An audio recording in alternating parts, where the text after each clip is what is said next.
Hello everyone, and welcome back to Karma Clause. Let's start today's video with the story of an HOA president who banned me from parking my Lamborghini in my own garage out of jealousy, while I was the actual owner of the land. But before we begin, the best way to support our channel is to leave a comment, like, and subscribe by hitting the bell so you don't miss new videos every day. Alright, let's get started. The story of fake power turning into public collapse. Let me tell you from the beginning. I pulled into my driveway at 6:45 p.m. on a Tuesday, the Lamborghini Huracan's yellow paint catching the last rays of evening light. It had been a good day, a client meeting that ended with a handshake and a signed contract worth $60,000. I reached for the garage remote clipped to my visor, pressed the button like I had done hundreds of times before. Nothing happened. I pressed it again. The door stayed shut. I killed the engine, stepped out onto the concrete, and that's when I saw it. A strip of yellow caution tape stretched across my garage door with bold black letters that read, "Do not enter, HOA violation." My stomach dropped before I could process what I was looking at. I heard heels clicking on pavement. Stephanie Hartwell appeared from around the corner of my neighbor's fence, flanked by two security guards in reflective vests. She was 55. Silver hair pulled back tight, wearing a navy blazer over a white blouse like she was heading into a courtroom instead of ambushing someone in their own driveway. The guards looked uncomfortable, like they had been briefed on what to do but not why. This wasn't spontaneous. She had planned this, down to the timing and the tape. One of the guards held a walkie-talkie. The other carried a clipboard. Stephanie stopped 3 feet from me, arms crossed, her expression cold and rehearsed.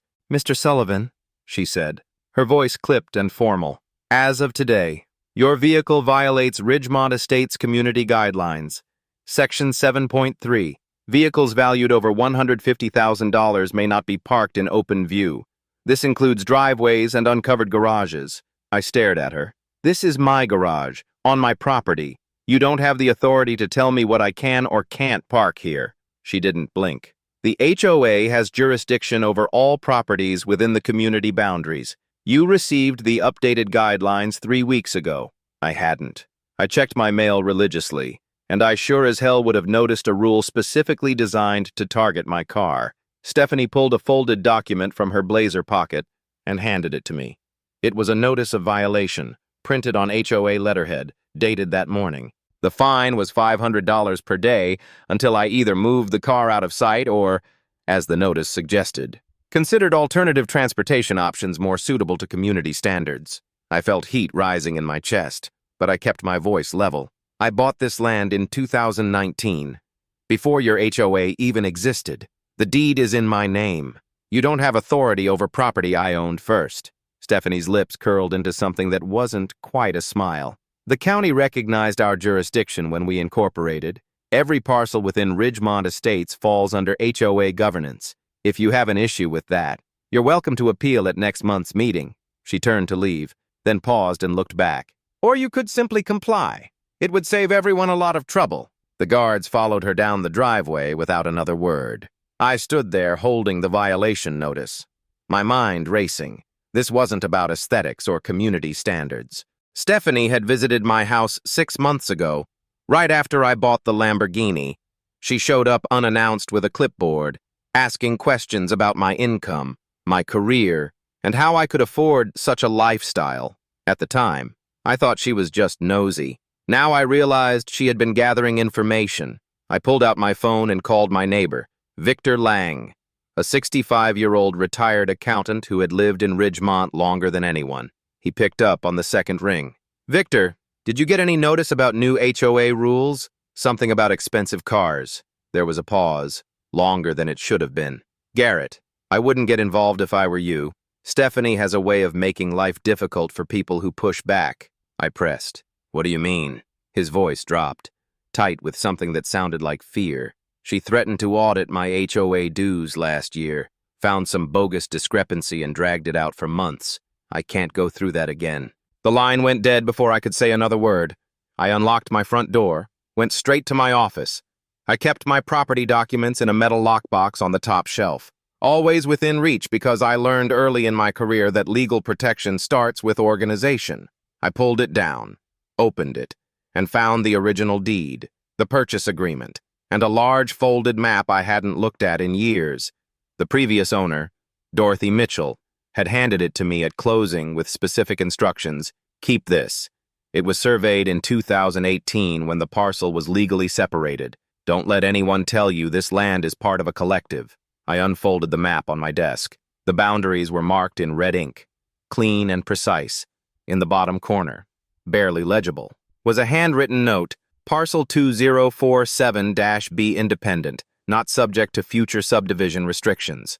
I didn't fully understand what that meant at the time, but Dorothy had been insistent. Now, staring at those words under the desk lamp, I felt the first stirring of something that wasn't anger. It was clarity. Stephanie wasn't just being petty, she wanted something, and I was standing in her way. 3 days later, I found a certified letter in my mailbox. The return address was Kensington and Associates, a law firm out of the next county.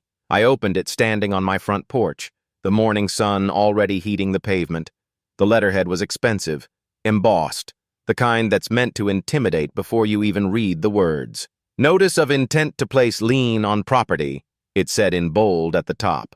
The letter explained that I had failed to pay the $1,500 fine and that the HOA was prepared to file a lien against my house if I didn't comply within 10 business days.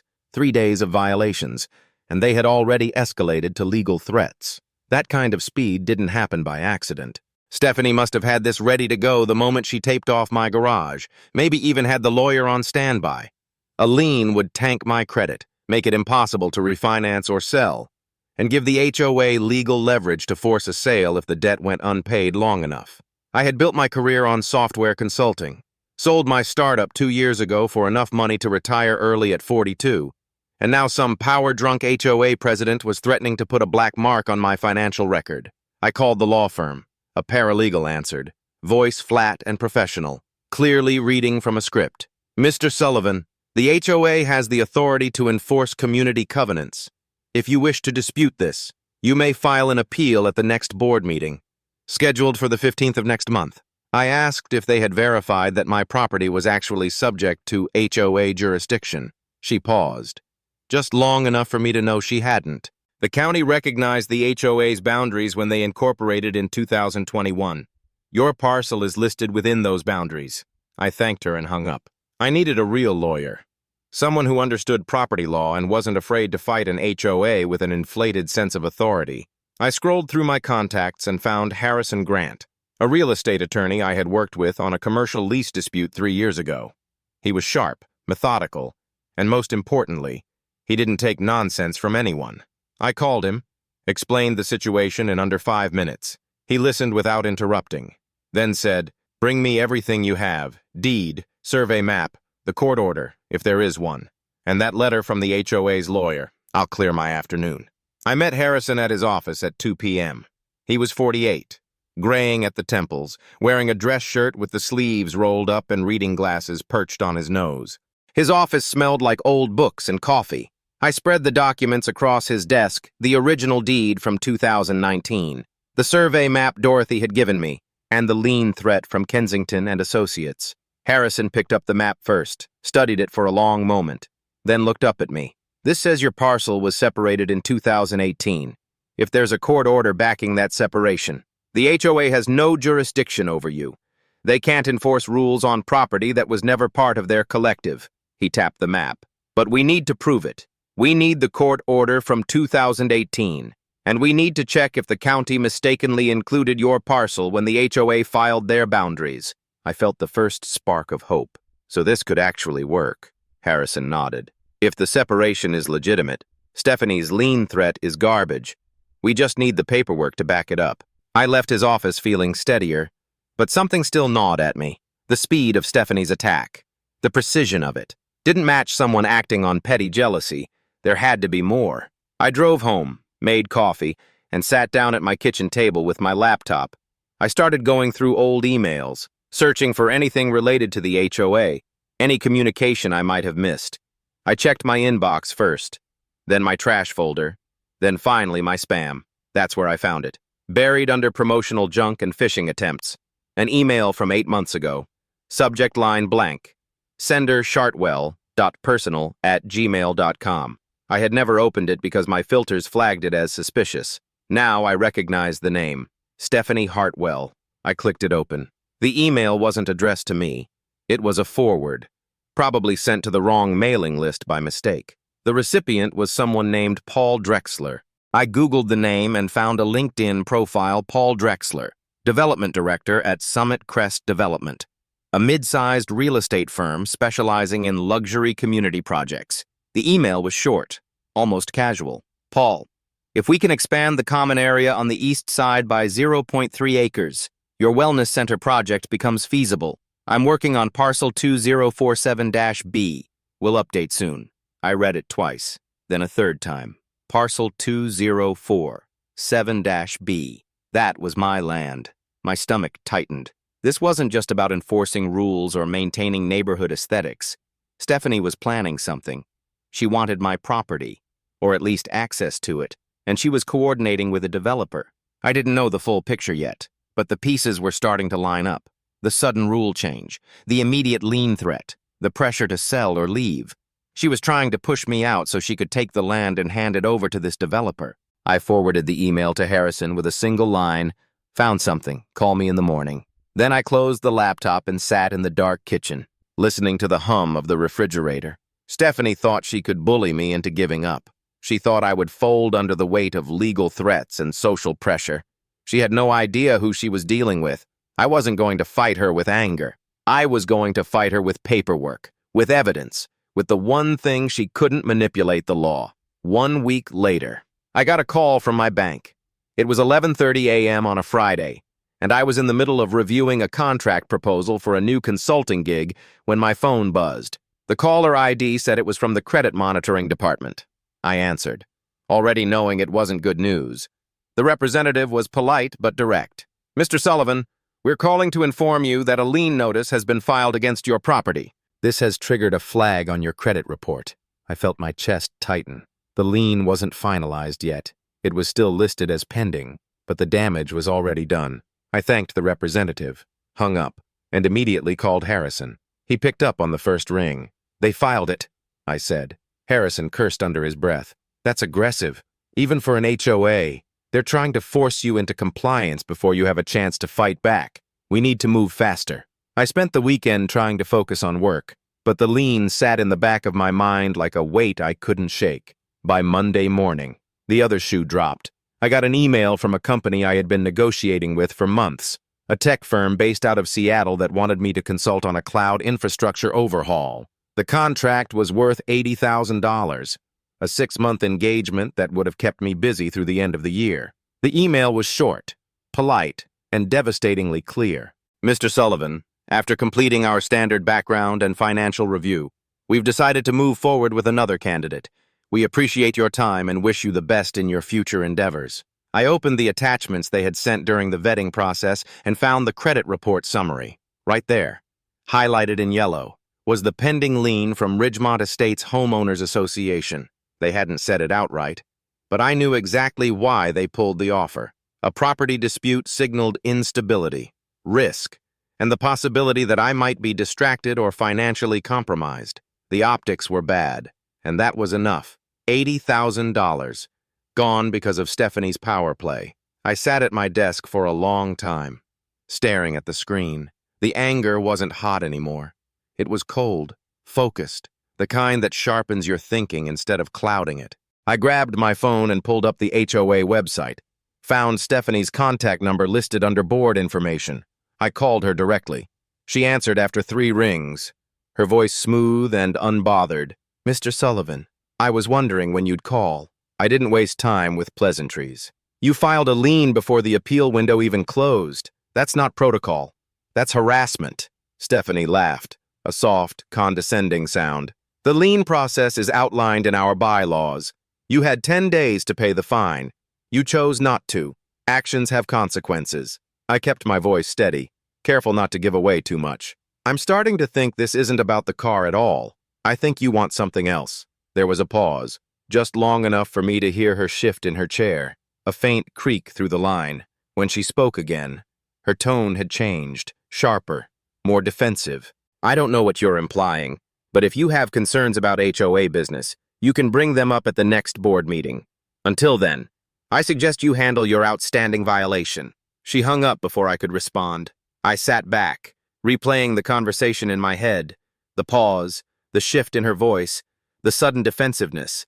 I had rattled her, even without showing my full hand. She knew I was onto something, but she didn't know how much. That was an advantage I needed to keep. I opened my laptop and started documenting everything. I took screenshots of the email to Paul Drexler, saved copies of the lien notice, the violation letter, and the background check report from the Seattle company. I created a folder on my desktop labeled HOA Evidence and began organizing every piece of communication, every timeline, every financial impact. If Stephanie wanted to play dirty, I was going to make sure every move she made was on record. That evening, Victor knocked on my door. He looked uncomfortable, shifting his weight from one foot to the other, his hands shoved deep in his pockets. "Garrett, can I talk to you for a minute?" I stepped outside, closing the door behind me. Victor glanced around nervously. "I heard about the lien. I'm sorry, man. I should have warned you earlier." I crossed my arms. "Warned me about what?" He hesitated, then spoke quietly. "Stephanie did this before, twice. I was treasurer back then, so I saw the paperwork, the complaints, everything. There was a couple, Jacob and Nina, young kids who moved here in 2022. They had a dog, some kind of mastiff mix, maybe 60 pounds. Stephanie pushed through a rule banning dogs over 50 pounds, said it was for safety. They fought it for a while, but she threatened them with fines, then a lien. They sold the house 6 months later, took a loss just to get out." I felt my stomach drop. "And the second time," Victor looked down at his shoes.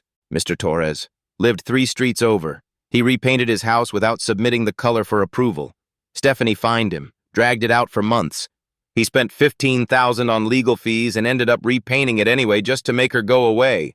I stared at him. "So she's been doing this for years, using the HOA as a weapon." Victor nodded. "And no one stops her because everyone's too scared. She's got the board in her pocket, and she's willing to destroy anyone who pushes back." After Victor left, I sat on my front porch and watched the sun go down. The neighborhood was quiet, with perfectly manicured lawns and expensive cars in every driveway. It looked peaceful, orderly, the kind of place people dreamed about living. But underneath that surface, there was fear. Fear of fines, fear of liens, fear of a woman who had turned a homeowners association into her personal fiefdom. I wasn't going to be another Jacob, another Mr. Torres. I wasn't going to let Stephanie bully me into submission and walk away. I was going to fight, and I was going to win. Not with anger, not with confrontation, but with the one thing she couldn't control, the truth. Harrison called me Tuesday morning at 9 a.m. "I found it," he said, his voice edged with restrained excitement. "The court order from 2018.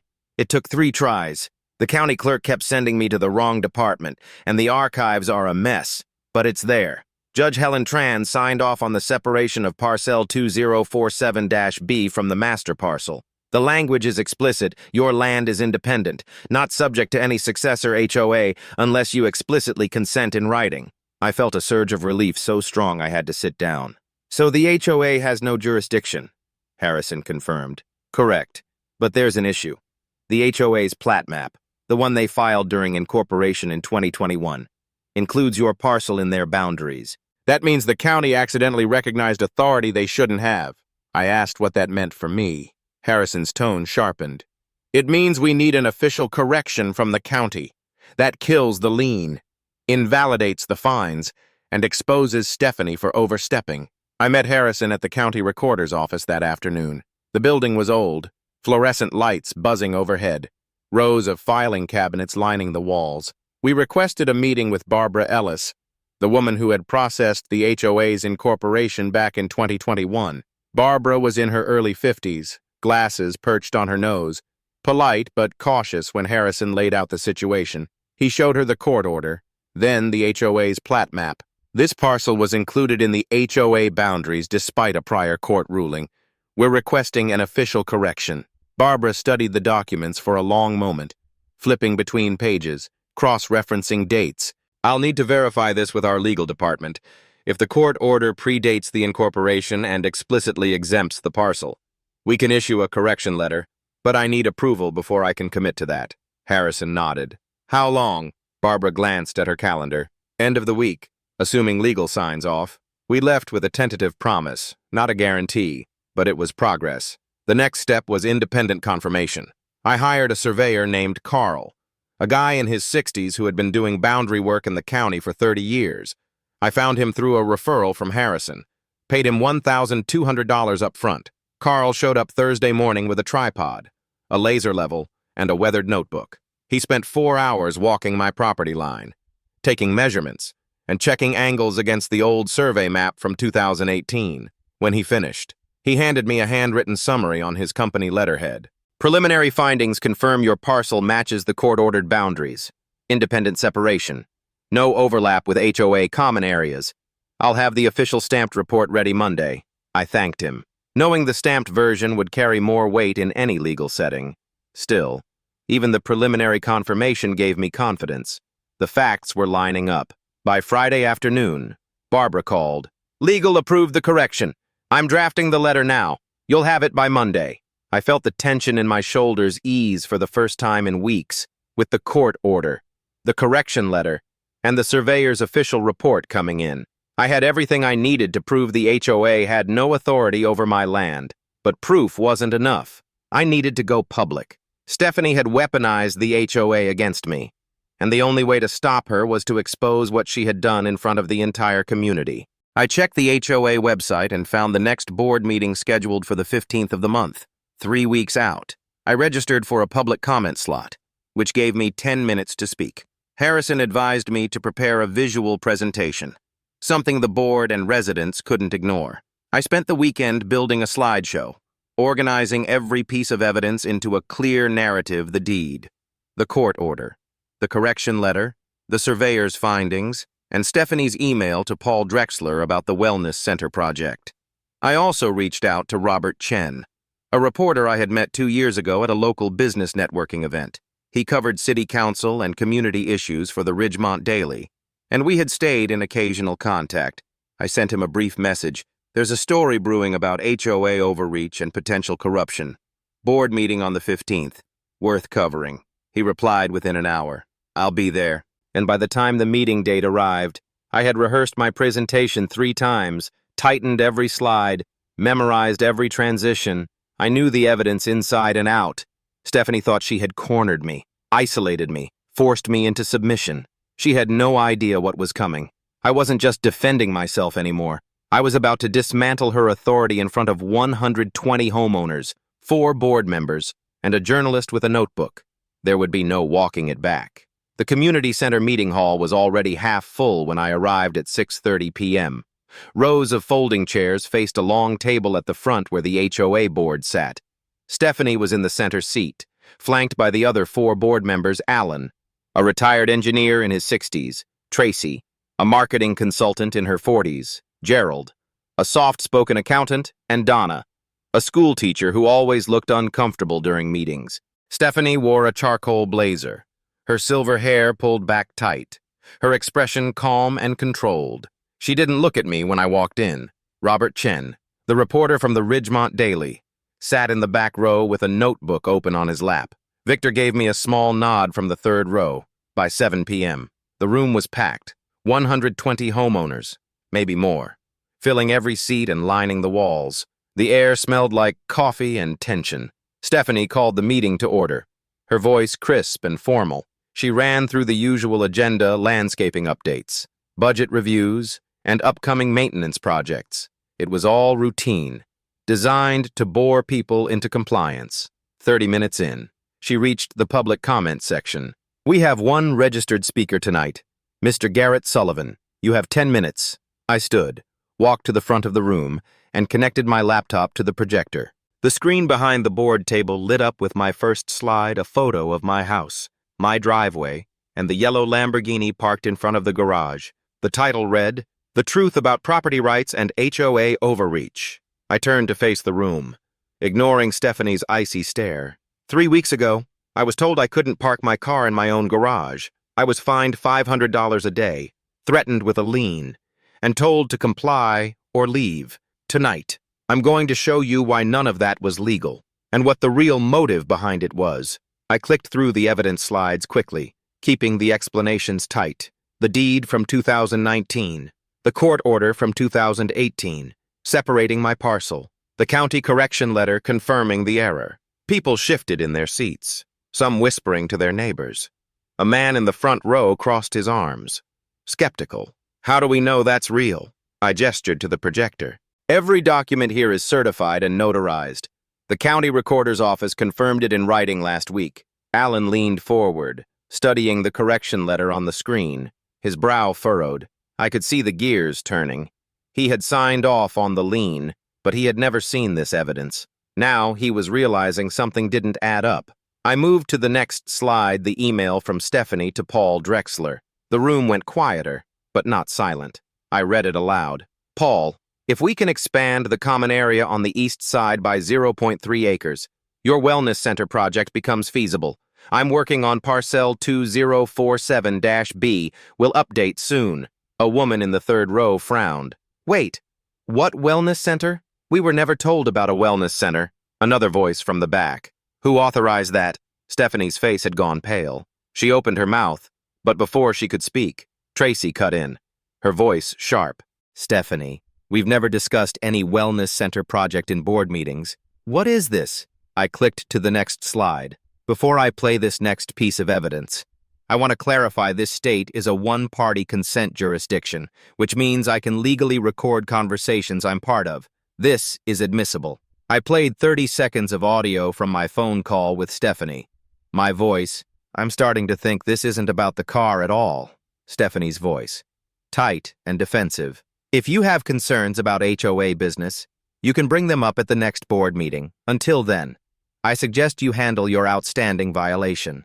The shift in her tone was unmistakable. Alan's face darkened. He turned to Stephanie. You never brought this to the board. You filed a lien without consulting us on the legal standing. I asked you 2 weeks ago if you had verified jurisdiction, and you said yes, Tracy added, her voice cold. I went back through the minutes last night after Garrett registered to speak. There's no record of us approving the vehicle restriction rule. You pushed it through on your own. Gerald and Donna exchanged glances, both looking uncomfortable. The cracks in Stephanie's authority had been forming for days, and now they were splitting wide open. Stephanie stood, her hands trembling. I was trying to improve the community. The wellness center would have increased property values. I thought I was acting in everyone's best interest.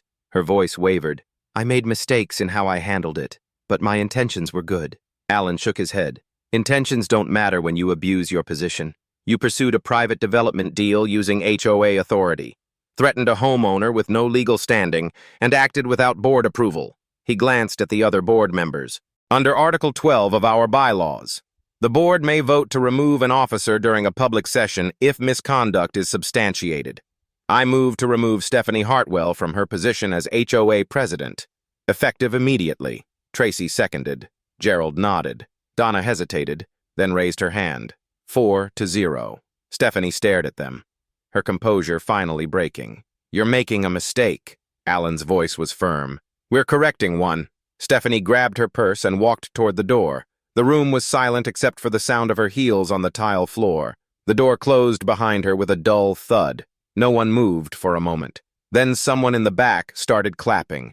It spread slowly, cautiously at first, then louder, until nearly half the room was applauding. Marcus Callahan was writing furiously in his notebook. Alan addressed the room, his voice steady. The board will meet in emergency session tomorrow to address the lien, the fines, and compensation for Mr. Sullivan. We will also conduct a full review of all actions taken by the former president. I packed up my laptop, feeling the weight lift off my shoulders. Stephanie's authority was gone.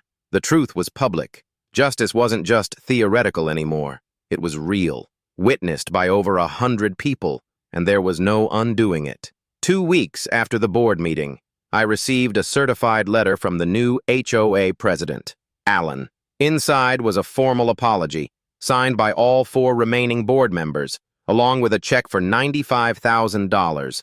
The breakdown was attached: $80,000 for the lost Seattle contract, $10,000 for legal fees, and $5,000 for emotional distress. The letter also confirmed that the lien had been withdrawn, the fines voided, and the vehicle restriction rule permanently removed from the HOA guidelines. Harrison had negotiated the settlement in a single afternoon. The board didn't fight it. They knew what Stephanie had done, and they wanted it resolved quickly before more lawsuits followed. I deposited the check the same day, then called Harrison to settle his bill. He had earned every dollar. 3 months later, the legal consequences for Stephanie began to stack up. I had filed a civil lawsuit against her personally, not the HOA, for abuse of authority, attempted fraud, and defamation. The case number was 2025-CV-08834, filed in the County Superior Court. The trial took place in early summer, presided over by Judge Robert Kellerman. Stephanie showed up without a high-powered attorney, just a public defender who looked overworked and underprepared. I sat in the courtroom with Harrison, watching as he methodically presented every piece of evidence: the deed, the court order, the email to Paul Drexler, the recorded phone call, and testimony from Victor about the pattern of abuse against other homeowners. Stephanie tried to defend herself, claiming she had acted in good faith and that the wellness center project was meant to benefit the entire community. Judge Kellerman wasn't buying it. He asked her directly if she had informed the board about the development deal. She hesitated, then admitted she hadn't. He asked if she had verified my property's legal status before filing the lien. She said she had relied on the county's original plat map. The judge shook his head. The ruling came down 3 weeks later. Stephanie was ordered to pay me $127,000 in total damages. The breakdown was clear: $80,000 for the lost contract, $15,000 for legal fees, $12,000 for emotional distress, and $20,000 in punitive damages. Punitive damages were rare in civil cases, but the judge made it clear he was setting a precedent. Abuse of authority within a homeowners association is not a victimless act, he wrote in his opinion. It undermines trust, damages livelihoods, and violates the principles of property rights that our legal system is built to protect. Stephanie was also banned from holding any leadership position in any HOA in the state for 10 years. The ruling was published in the County Legal Gazette, which meant it was public record. Marcus Callahan wrote a follow-up article for the Ridgemont Daily with the headline, "Former HOA President Ordered to Pay Over $100,000 in Damages for Land Grab Scheme." The article was picked up by regional outlets. Stephanie's name was now permanently associated with corruption and overreach. But the legal consequences didn't stop there. The county district attorney's office had been monitoring the case, and 6 months after the civil trial, they filed criminal charges. Stephanie was charged with attempted theft by deception under California Penal Code Section 484, a misdemeanor.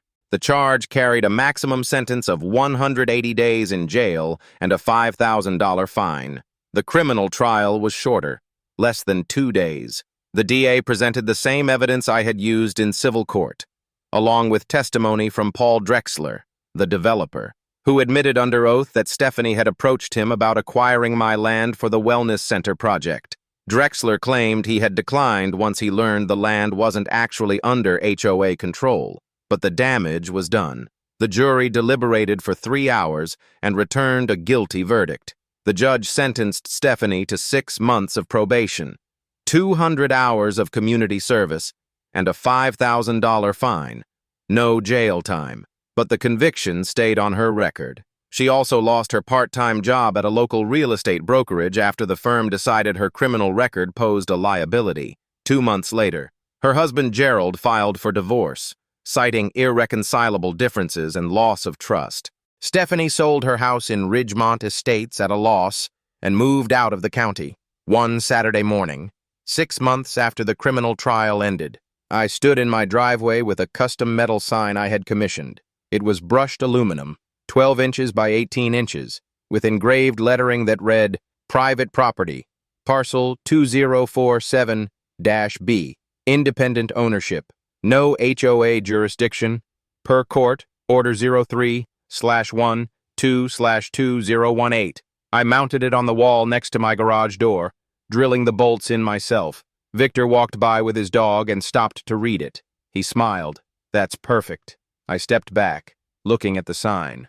"I want everyone to remember, property rights aren't negotiable. No one gets to take what's legally yours, no matter how much authority they think they have." Victor nodded. "You did what a lot of people were too scared to do." Jacob and Nina called me last month.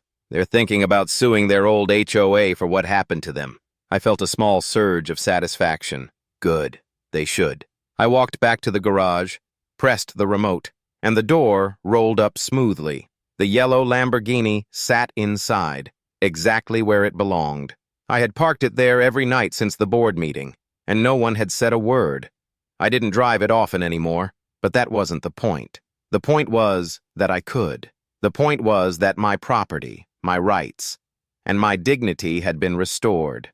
Not through violence or revenge, but through evidence, procedure, and the legal system working the way it was supposed to. I stood there for a moment, the morning sun reflecting off the car's paint, the metal sign gleaming on the wall beside me. Justice wasn't just an abstract concept. It was real, it was documented, and it was mine.